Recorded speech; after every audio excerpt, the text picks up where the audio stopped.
Hey there, I'm Brandon, and this is the Dirt Church Devotional.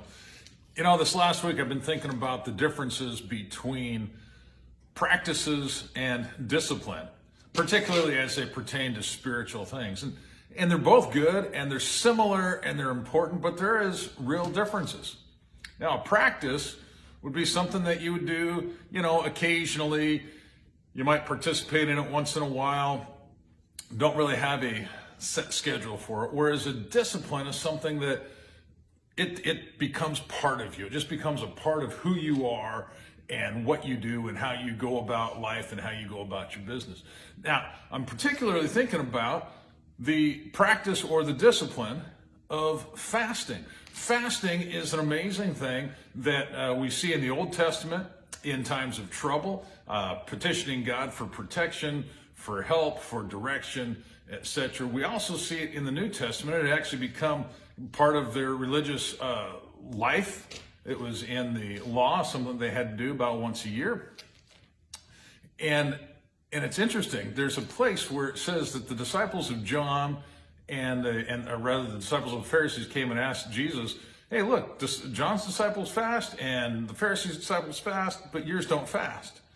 And Jesus' response was, "Look, they will fast, but you can't expect them to fast while the bridegroom's here." Just meaning that, hey, in the future, there's going to come a time when the disciples would fast. Now, I want to fast forward to Mark chapter 9. It's actually one of my favorite passages, and it's the story. Jesus has come down from the Mount of Transfiguration, and he comes to this crowd that it says that they're arguing. People are arguing. The disciples are arguing. And what has happened is a man brought his son to Jesus, or to the disciples, to have this demon cast out of his son. And they weren't able to do it. And Jesus comes down from the mountain. He sees the chaos. He sees the problems. He has the father bring the son to him. He casts the demon out and tells him, actually, this one time, Jesus said, don't you ever come back.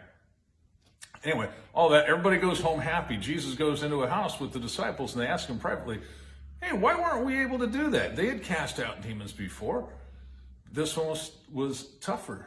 And Jesus' response to them, he says this kind will come out only through prayer and fasting. And now here's the difference between practice and discipline.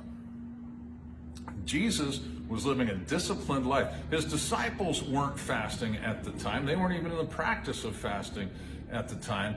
But he had disciplined himself so that fasting had become part of his life. That's why he was ready. As soon as he was faced with the issue, he was ready to cast it out. He didn't have to say, "Well, come back tomorrow, I'll fast the rest of the day, and then tomorrow we'll deal with it." So the practice of fasting is good, and it might be like an emergency boost, like getting jumper cables on your truck when you need it to start and it's not wanting to start. Whereas the discipline of fasting is going to put reserve in the tank so that you're ready to go when the time comes. Why don't you chew on that? Maybe think about your practices and your disciplines and see where maybe you ought to make some changes. All right, we'll talk to you next time.